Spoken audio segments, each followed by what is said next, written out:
গল্পটি শুরু হয় একটি সুখী পরিবারের জীবন দিয়ে, কিন্তু তারা ঘুণাক্ষরে জানতো না যে মাত্র কয়েক মিনিট পরেই ভয়ঙ্কর কিছু একটা ঘটতে চলেছে। দম্পতিটি যখন নিজেদের আলাপচারিতায় মগ্ন ছিল, তখন হঠাৎ তারা বাইরে থেকে চিৎকার ও চেঁচামেচির শব্দ শুনতে পেল। তারা দুইজনই যখন বাইরে থেকে বেরিয়ে এলো, তখন দেখলো সেখানে একটা হট্টগোল চলছে। লোকজন তাদের বাড়িঘর ছেড়ে পালাচ্ছিল, যেন কোনো ভয়ঙ্কর কিছু ঘটতে চলেছে।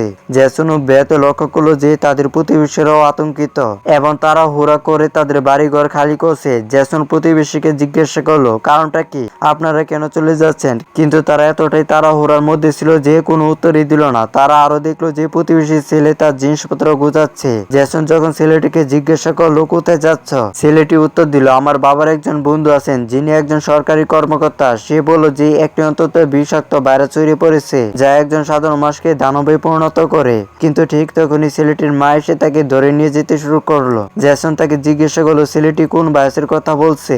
শিশুটির মা উত্তর দিলেন, এখন তোমাকে বলার সময় নয়, তোমার স্ত্রী ও মেয়েকে নিয়ে এই শহর থেকে যত দূরে সম্ভব চলে যাও। এই কথা শুনে জেসন ও বেথ অত্যন্ত শঙ্কিত হয়ে পড়ল। কিন্তু কিছু না ভেবে জেসন তার পরিবারকে গাড়িতে তুলে শহর থেকে বেরিয়ে যেতে শুরু করে। কিন্তু পথে তারা দেখলো যে প্রতিবেশীরা পালিয়ে গেছিল তারা ফিরে আসতেছে। এতে তারা আরো আতঙ্কিত হয়ে পড়লো। আর কিছুটা এগিয়ে তারা যানজটে আটকে গেল। জেসন ও তার পরিবার যখন গাড়ি থেকে নামলো, তারা দেখলো যে শহর থেকে বেরোনোর একমাত্র রাস্তাটি পুলিশ বন্ধ করে দিয়েছে। আকাশে হেলিকপ্টারটি উড়ছিল। লোকজনকে বলা হচ্ছিল যে শহরে একটা বিষাক্ত ভাইরাস ছড়িয়ে পড়েছে এবং তাদের দ্রুত বাড়ি ফিরে যাওয়া উচিত। এই কথা শুনে জেনসন অবাক হয়ে ভাবলো, ভাইরাস ছড়িয়ে পড়ার পরও লোকজনকে শহর থেকে সরিয়ে না দিয়ে কেন শহরে থাকতে বলা হচ্ছে। হঠাৎ কাছের একটি পা থেকে একটি বড় পাথর তাদের গাড়ির উপর এসে পড়লো। এই দৃশ্য দেখে তারা আতঙ্কিত হয়ে পড়ে, পাটি কাঁপতে শুরু করে। তারপর পাহাড়ের পিছন থেকে দুইটি সামরিক যুদ্ধ বিমান বেরিয়ে এসে শহরের দিকে এগিয়ে এলো। তারা পুরো শহরের উপর বোমা বর্ষণ করতে শুরু করে শহরটাকে ছাই করে দিল। জেসন বেশ সাথে সাথে বুঝতে পারলো যে যদি তারা পুলিশের কথা শুনে বাড়ি ফিরে যেত, তাহলে তাদের ভয়াবহ পরিণতির সম্মুখীন হতে হতো। তারপর যুদ্ধ বিমানগুলো রাস্তার মাঝ দিকে এগুতে শুরু করলো। এতে সবার মধ্যে আতঙ্ক সৃষ্টি হয়। এখন সবাই বুঝতে পারলো যে সরকার তাদের হত্যা করতে চায়। সবাই প্রাণ বাঁচাতে দৌড়াতে শুরু করে, কিন্তু জেসন ও বেথ বুঝতে পারলো যে তারা যেখানে দৌড়ে যাক না কেন, যুদ্ধ বিমানগুলো তাদের মেরে ফেলবে। ঠিক তখনই বেথ পিছনে তাকে পাহাড়ের উপর একটি স্কুল দেখতে পেল এবং ভাবলো যে পালানোর জন্য ওটা একটা ভালো জায়গা হবে। এরপর জেসন, বেথ এবং জুই স্কুলের দিকে পাহাড়ে বেয়ে উঠতে লাগলো। তাদের পিছনে যুদ্ধ বিমানগুলো শীতের উপর থাকা মানুষের উপর বোমা ফেলতে শুরু করে। তিনজন দ্রুত স্কুলের দিকে দৌড়ালো এবং ভাগ্যক্রমে বোমা বিস্ফোরণের ঠিক কয়েক সেকেন্ড আগে তারা একটি সুড়ঙ্গ খুঁজে পেয়ে দ্রুত তার মধ্যে ঢুকে পড়লো। বাংকারের দরজা বন্ধ হওয়ার সাথে সাথে উপরে একটি বিশাল বিস্ফোরণ ঘটলো। ভাগ্যক্রমে তারা বাংকারের নিচে ছিল এবং বেঁচে গেল। কিন্তু তাদের কাছে যা হতবাক করা ছিল তা হলো এটা কি ধরনের ভাইরাস যা সরকারকে শহরে সবাইকে মেরে ফেলতে বাধ্য করা হয়েছে। তারা কিছুই বুঝতে পারতেছিল না। তারা শুধু জানতো যে যদি তারা বাঁচতে চায় তবে তাদেরকে বাংকারে চুপচাপ থাকতে হবে। কিন্তু তাদের জন্য সমস্যা ছিল যে তারা এখানে কতদিন টিকবে এবং খাবার ও পানীয়ের জন্য তারা কি করবে। ভালো দিকটা ছিল যে সেখানে প্রচুর নষ্ট খাবার মজুদ ছিল, যা তিনজনের জন্য যথেষ্ট। জেসনের স্ত্রী বেথ খুবই চিন্তিত ছিল। সে তাদের মেয়ে জয়ীর কথা ভাবতে শুরু করে এবং সে অসুস্থ হয়ে পড়লে তারা কি করবে। দরজা বন্ধ করতে গিয়ে বেথের হাতও গভীর ক্ষত হয়েছিল। তারা দুজনে চিন্তিত ছিল যে বিষাক্ত ভাইরাসটি হয়তো তার শরীরেও আক্রমণ করেছে। কিন্তু এখন এসব ভাবার সময় ছিল না। তাদের বাংকারটিকে নিরাপদ করতে হবে যাতে কেউ উপর থেকে দরজা খুলতে না পারে। জেনসন একটি লোহার শিকল দিয়ে বাংকারের দরজা শক্ত করে তালা দিল এবং সিদ্ধান্ত নিল যে তারা লুকে তাদের জীবন কাটাবে। কিন্তু মাটির নিচে জীবন সহজ ছিল না। প্রতিদিন তারা একই খাবার, গোলার জল খেত এবং অবসর সময়ই খেলা করত। তারা বাইরের জগৎ থেকে সম্পূর্ণ বিচ্ছিন্ন হয়ে যায়। এখানে এতগুলো দিন থাকার পর বাংকারের ভিতরে তাদের গাদাগাদি বা ক্রমশ বাঁচছিল, কিন্তু তারা কি বা করতে পারত। ওপারে গেলে তারা বাঁচত না। জেনসনের পরিবারের কাছে এই জীবনটা যেন মহাপ্রলয় বলে মনে হচ্ছিল। জয়ী তার বাবাকে জিজ্ঞাসা করলো, বাবা, আমরা এখানে আর কতদিন থাকবো? জেসনের কাছে কোনো উত্তর ছিল না। সে শুধু তার মেয়েকে বলল, ভাইরাসটা চলে গেলে আমরা বাইরে যাব। সে তার মেয়ের চোখের উপর আঙুল রেখে তাকে বাইরের জগৎটা কল্পনা করতে বাধ্য করে। দিন, তারপর মাস কেটে গেল আর তারা বুঝতে পারলো না যে মুক্তির অপেক্ষায় এই বাংকারে তারা 300 দিনেরও বেশি সময় কাটিয়ে দিয়েছে। জয়ী তার মায়ের তৈরি করা একটি পেরিস্কোপ দিয়ে বাইরের পৃথিবীর দিকে তাকালো। চারদিকে ছিল শুধু ধ্বংসলীলার দৃশ্য। মনে হচ্ছিল যেন পুরো পৃথিবীটাই পুড়ে ছাই হয়ে গেছে।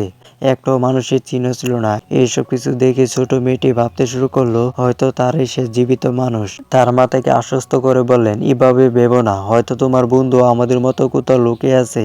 তখন রাত এবং রাতের খাবারের সময়। তাদের কাছে কাছে সামান্য খাবারই অবশিষ্ট ছিল, তাই তারা তিনজন অল্প খাবারের দিন কাটাচ্ছিল। কিন্তু আজ জুই জেদের কারণে তাকে একটি ভর্তি টিন দেওয়া হলো, অর্থাৎ খাবার। জুই টিনটা খুলে দেখলো যে এর ভিতরে খালি। টিনটার পিছনে একটা ছোট ফুটো ছিল, হয়তো কোনো কিছু এর ভিতর থেকে খাবার চুরি করে নিয়ে গেছে। ভেদ বাকি সব টিন পরীক্ষা করে দেখলো যে 12টাই খালি। এতে তারা খুব মন খারাপ করলো, কারণ এটা ছিল তাদের 2 সপ্তাহের খাবার। ভেদ ভেন্টিলেশন গিলের দিকে তাকে অনুমান করলো যে একটি ইঁদুর হয়তোবা চুপি চুপি ঢুকে খাবার নিয়ে গেছে। ভেদ বলল, যদি এটা ইঁদুর হয়ে থাকে তবে আমাদের এটাকে তাড়াতাড়ি মেরে ফেলতে হবে, নাহলে এটা আমাদের সব খাবার নষ্ট করে দিবে।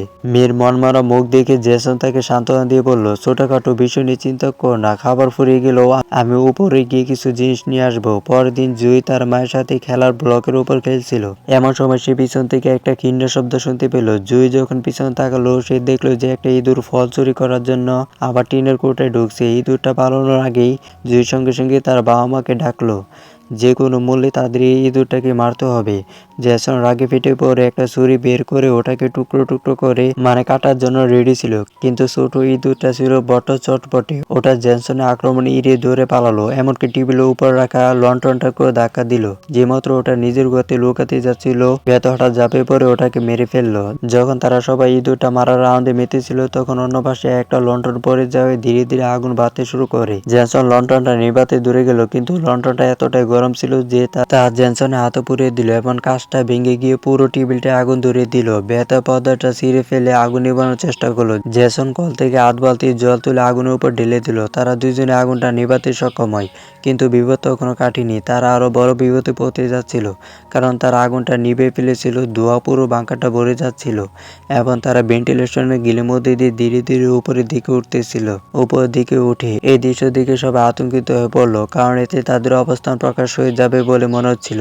সবাই দম বন্ধ করে রইল। জেসন বলল, হয়তো রাতের অন্ধকারে ধোঁয়াটাকে আড়াল করে রাখবে এবং আমাদের অবস্থান সম্পর্কে কাউকে জানতে দিবে না। ভয়ে আচ্ছন্ন হয়ে তারা তিনজনই সারা রাত জেগে রইল। পরদিন সকালে নিজেদের আশ্বস্ত করার জন্য তারা পিস্কোপ দিয়ে বাইরে তাকালো। তারা ঘন ধোঁয়ার মেঘ দেখতে পেল। এতে তাদের উদ্বেগ আরো বেড়ে গেল। তারা নিশ্চিত হয়ে গেল যে তাদের অবস্থান প্রকাশ হয়ে গেছে। তখন বেদ বলল, ধোঁয়া থাকলে নিশ্চয়ই আশেপাশে ছাই আছে যা আমাদের অবস্থান প্রকাশ করে দিতে পারে, তাই এখন আমাদের ছাই পরিষ্কার করতে হবে।